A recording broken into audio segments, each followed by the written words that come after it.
Good morning दोस्तों. Today in the fundamental of horticulture I am going to teach you juvenility and flower bud differentiation. जैसे कि आप लोग जानते हैं व्यक्तियों में किशोरावस्था, बाल्यावस्था, युवावस्था तथा वृद्धावस्था, चाहे इस प्रकार से पौधों में भी अवस्थाएं होती हैं. जो जुवेनिलिटी फेस हम ऐसा फेस है या ऐसी स्टेज है पौधों की. Juvenility is the period when which a plant cannot produce flowers. ऐसी पौधे की अवस्था जिसमें वो फूलों को पैदा करने में असमर्थ रहता है या नहीं प्रोड्यूस करता है फूलों को, तो हम ऐसी अवस्था के पौधों को जुवेनिलिटी फेस कहते हैं. It occurs in initial stage of a plant, या पौधों की शुरुआती अवस्था में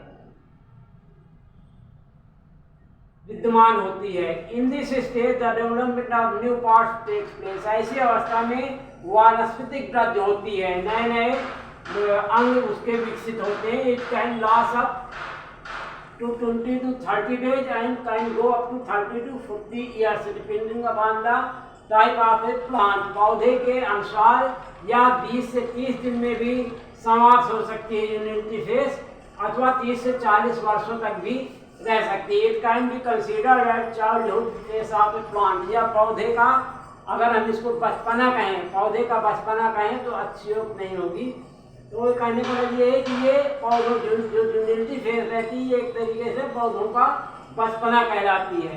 अब अगर आप देखें बड क्या होती, कली. जुवेनिलिटी फेज समझ गए, ऐसी कंडीशन पौधे की जिसमें वो फ्लावर का प्रोडक्शन नहीं कर पा रहा है, नहीं करता है, तो उसे हम जुवेनिलिटी फेज कहते हैं, यौवन या किशोरावस्था कहते हैं. अब है बड डिफ्रेंशिएशन.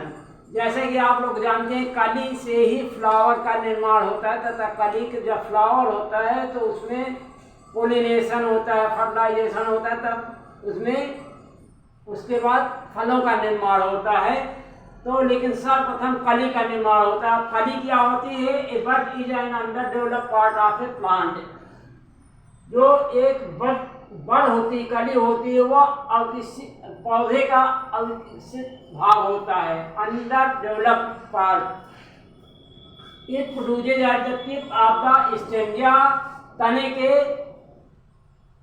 ऊपरी भाग में प्रोड्यूस होता है. ये मान लीजिए तना है तो यहाँ पे प्रोड्यूस होती है, टिप पे. टिप माने terminal portion of the plant, tip पे प्रोड्यूस होती है. A flower is produced from a bud. एक कली के द्वारा फ्लावर का निर्माण होता है आफ्टर इट्स मैच्योरिंग. और जब कली मैच्योर हो जाती है, परिपक्व हो जाती है, तो उसके बाद उसमें फ्लावर इनिशिएशन होता है.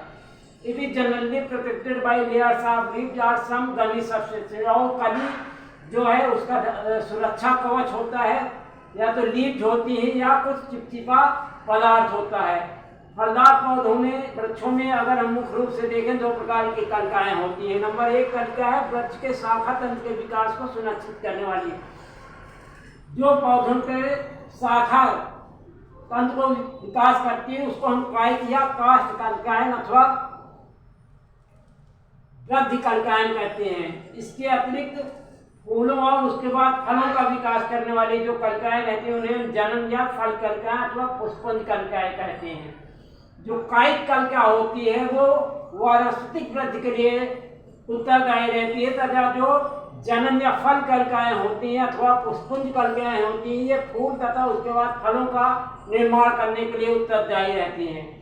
और इन दोनों कलिकाएं वेजिटेटिव बड और फ्लावरिंग बड की संरचना, आकार, बनावट और स्थिति भिन्न भिन्न होती है. जनन कलिकाएं कायिक की अपेक्षा अधिक बड़ी और स्पष्ट होती हैं. तो आप इस प्रकार से डिफ्रेंशिएशन भी कर सकते हैं कि कौन सी फ्लावरिंग बड है और कौन सी वेजिटेटिव बड है, क्योंकि जो वेजिटेटिव बड होती है उसका साइज स्मॉल होता है in comparison to the reproductive bud से. अब अगर देखें कायिक कलिकाएं या तो अंतरशस्त्र रूप में प्रयोग के सिरे पर निकलती हैं, या तो सिरे पे निकलती हैं कलिकाएं, या तो और इस अवस्था में अंतरशस्त्र या शीर्षा, और इसको टर्मिनल बड कहते हैं अगर ये सिरे पे निकलती है. इसके अतिरिक्त अगर रो से पार्श्व भाग में निकलती है तो इसे लेटरल बड या पार्श्वी कलिका कहते हैं। अगर यहाँ से निकलती है तो इसे हम लेटरल बड या पार्श्वी कलिका कहते हैं। अब अगर देखें जनन या फल कलिकाएं, इन्हें हम सिंपल बड की संख्या देते हैं। जो जनन या फल कलिकाएं होती हैं सामान्य कलिका होती है, जैसे मैंगो वगैरह में सिंपल बड निकलती हैं।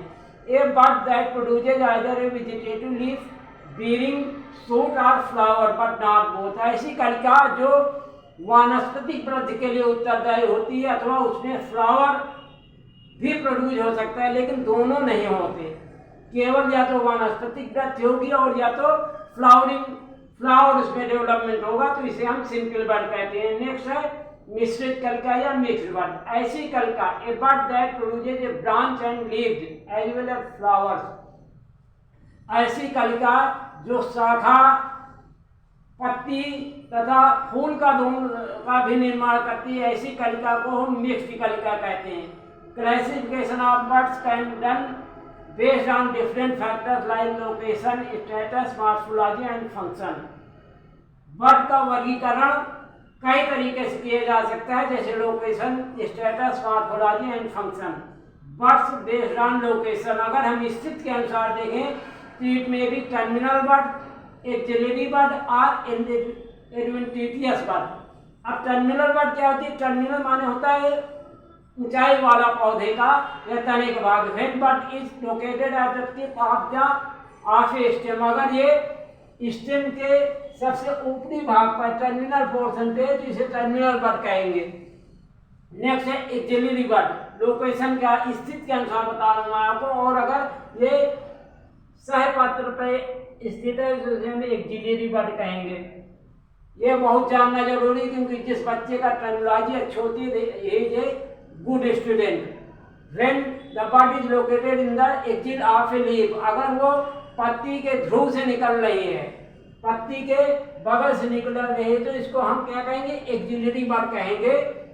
और adventitious bird, when the bird is occurring elsewhere like on the trunk और रूट्स, जब कली का निर्माण मेन ट्रंक में होता है, अगर यहाँ से निकल जाए कली, जैसे इसको काउली फेरुलस बेरिंग भी कहते हैं। जैसे जैक फ्रूट में आपने देखा होगा मेन ट्रंक में भी फल पड़ते हैं, रूट में भी फल पड़ते हैं, तो काउली फेरस बेरिंग है, एक शब्द होता है काउली ferrous bearing.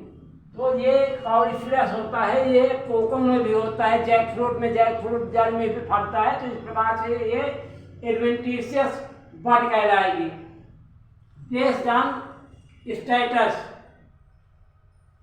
Accessory bud, these are secondary buds form beside a principal bud. जो एक मेन बर्ड होती है उसके अतिरिक्त जब बर्ड निकलती है तो उसे हम सहायक बर्ड कहते हैं, एक्सेसरी बर्ड। नेक्स्ट है resting bird. Birds grown at the end of a growing season, which will be dormant until the onset of next growing season। तो हम birds growing at the end of a growing season, जो मुख्यतः growing season हमारा जिसमें फसल होनी चाहिए। मान लीजिए हम मैंगो में आप लोग जानते हैं दिसंबर जनवरी में और अक्टूबर नवंबर उसका बर्ड बस्ट स्टेज होती है, जब बर्ड फटती है और उससे तमाम तरह के करोला, इंडोसियम और गार्डोसियम जो तो उस कंडीशन को बर्ड बस्ट स्टेज कहते हैं। तो उसके जब वो समाप्त होता है उसके बाद जब बर्ड निकलती है तो उसे हम रेस्टिंग बर्ड कहते हैं। Which will be lie dormant, जो कि सुसुप्त अवस्था में रहती है, under the onset of next growing season. और वो जब तक सुसुप्त अवस्था में रहती है जब तक नया उसका ग्रोइंग सीजन नहीं आ जाता, तो इसे हम रेस्टिंग बर्ड कहते हैं। कहने का मतलब ये है उसका जो मेन सीजन रहता है पौधे का फलने फूलने का, वो समाप्त होता है और जब कली का निर्माण होता है और वो नेक्स्ट ग्रोइंग सीजन तक डोरमेंट माने सुसुप्त, उसमें कोई ग्रोथ नहीं होती, सुसुप्त अवस्था में रहती है, तो हम इसे रेस्टिंग बर्ड की संज्ञा देते हैं। Pseudo terminal bud, they are a kind of an axillary bud taking over the function of a terminal bud. ये बात है कि एक्सिलरी बर्ड है जो कि टर्मिनल बर्ड की तरह कार्य करती है। नेक्स्ट है बेस्ड ऑन मॉर्फोलॉजी। अगर हम आकार के हिसाब से देखें तो स्केली बर्ड्स होती है। When scale covers the embryonic part for protection work, जब सुरक्षा की दृष्टिकोण से जो उसका कवर रहता है बर्ड का, वो एम्ब्रियोनिक पार्ट को केवल कवर करता है, भ्रूण को कवर किया रहता है, तो इन्हें स्केली बर्ड कहते हैं, hairy bud. When there is a hairy appearance for doing protection, जब कली में रोए बन जाते हैं तो उसको प्रोटेक्ट रक्षा प्रदान करते हैं, तो इसे हम हेयरी बर्ड कहते हैं। ऑन द मॉर्फोलॉजी आकार के अनुसार। नेक्स्ट है based on function, vegetative bud. A bud containing vegetative pieces like embryonic shoot or leaves, अगर पौधे में केवल वानस्पतिक वृद्धि हो रही है तो उसे हम वेजिटेटिव बर्ड कहेंगे। Reproductive bird when which contains embryonic flower, जब उसमें भ्रूणीय फूलों का निर्माण होता है तो उसे हम रिप्रोडक्टिव बर्ड कहते हैं। नेक्स्ट है mixed bud, when buds have both embryonic leaves as well as flower, जब ऐसी कलीजों में पत्तियों के अतिरिक्त फूलों का भी निर्माण दोनों का होता है पत्ती तथा, तो हमें मिक्स्ड बर्ड की संज्ञा देते हैं। और ये बर्ड स्वतः जब इनका बर्ड बस्ट स्टेज होता है तो इसे हम फ्लावर बर्ड डिफ्रेंसिएशन की संज्ञा देते हैं। कहने का मतलब ये है कि किसी चीज के कली जब प्रस्फुटित होती है और उसमें विभिन्न अंगों का अपना सौंदर्य दिखाते हैं तो उसे हम फ्लावर बर्ड डिफ्रेंसिएशन की संज्ञा देते हैं। मेरे ख्याल से आप लोग समझ गए होंगे कि what is juvenility and what is flower bud differential. Juvenility का मतलब है वेजिटेटिव ग्रोथ से, जिसमें कि एक चीज होती है ग्रोथ और दूसरा होता है डेवलपमेंट। ग्रोथ का मतलब होता है increase in the size and development का मतलब होता है डेवलपमेंट ऑफ सेक्सुअल ऑर्गन। तो कहने का मतलब है वेजिटेटिव ग्रोथ होती है और उसमें फ्लावर नहीं बनते, दैट इज ज्यूनिलिटी फेज। और जब फ्लावर बर्ड बढ़ती है उसके बाद में उनका डिफ्रेंसिएशन होता है, कली का विच्छेदन होता है, तो उसे हम फ्लावर बर्ड डिफ्रेंसिएशन की संज्ञा देते हैं।